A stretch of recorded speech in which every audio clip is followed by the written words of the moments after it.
Assalamu alaikum students. In this lecture we will discuss raise and fall in demand.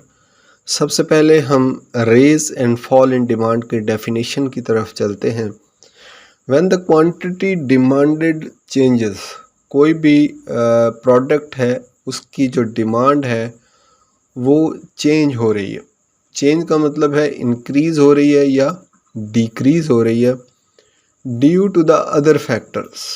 ठीक है, price की वजह से नहीं हो रही चेंज, लेकिन वो अदर फैक्टर्स की वजह से चेंज हो रही है, like weather, taste, population, price of substitute, inflation, value of money, change in income, fashion, religion, culture.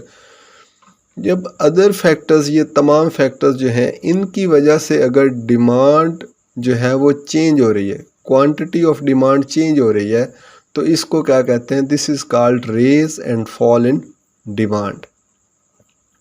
It is also called shifting of demand. इसको शिफ्टिंग ऑफ डिमांड भी कहते हैं. सबसे पहले हम रेज की अलग से डेफिनेशन पढ़ते हैं, फिर फॉल इन डिमांड की अलग पढ़ेंगे. रेज इन डिमांड की दो कंडीशंस हैं. पहली कंडीशन में क्या होता है? When the price of the commodity remains the same.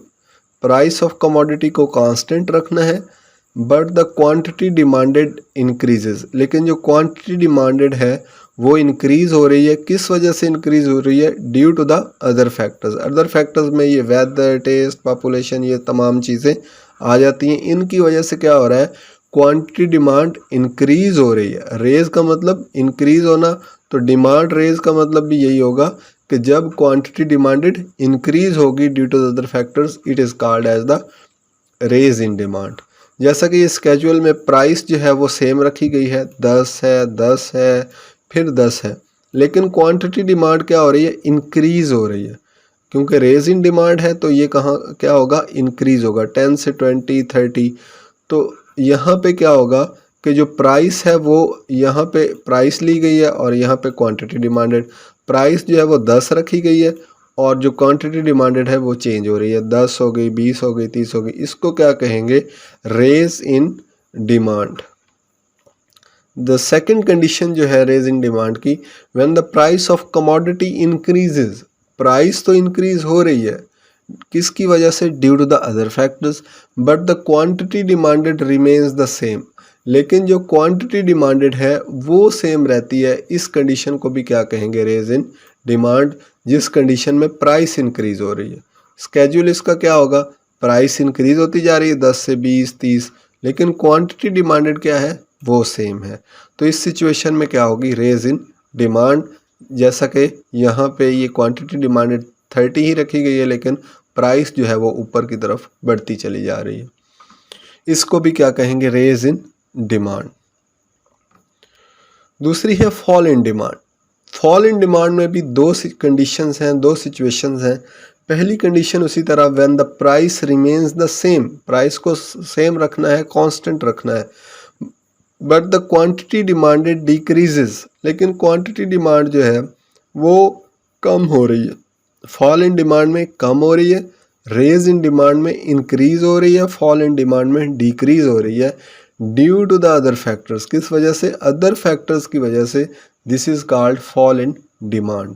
Raise in demand increases due to the other factor, fall in demand quantity demanded decreases due to the other factors, it is called fall in demand.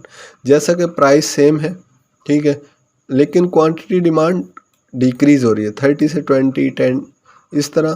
Price यहाँ पे same रखी गई, लेकिन वो जो है वो यहाँ से वापस आएगा. ठीक हो गया.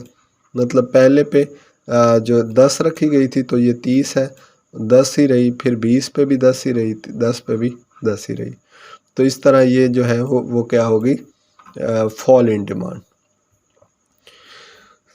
Second condition fall in demand की क्या है? When the price of the commodity decreases due to the other factors.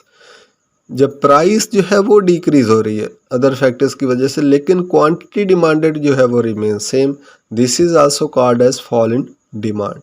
जैसा कि प्राइस जो है वो डिक्रीज होती चली जा रही है, लेकिन क्वांटिटी डिमांडेड जो है वो सेम रखी गई है. तो इससे क्या होगा कि जो प्राइस क्वांटिटी डिमांडेड सेम थी, प्राइस जो है वो आहिस्ता आहिस्ता बढ़ती चली गई. तो ये क्या हो गई, फॉल इन डिमांड। तो ये दो सिचुएशन थी, रेज इन डिमांड की और फॉल इन डिमांड की। ये था आज का लेक्चर। उम्मीद है आपको rise in demand and fall in demand या शिफ्टिंग ऑफ डिमांड की समझ आ गई होगी। अगर आपको ये लेक्चर अच्छा लगा तो हमारे यूट्यूब चैनल को सब्सक्राइब कर दें। Thank you very much.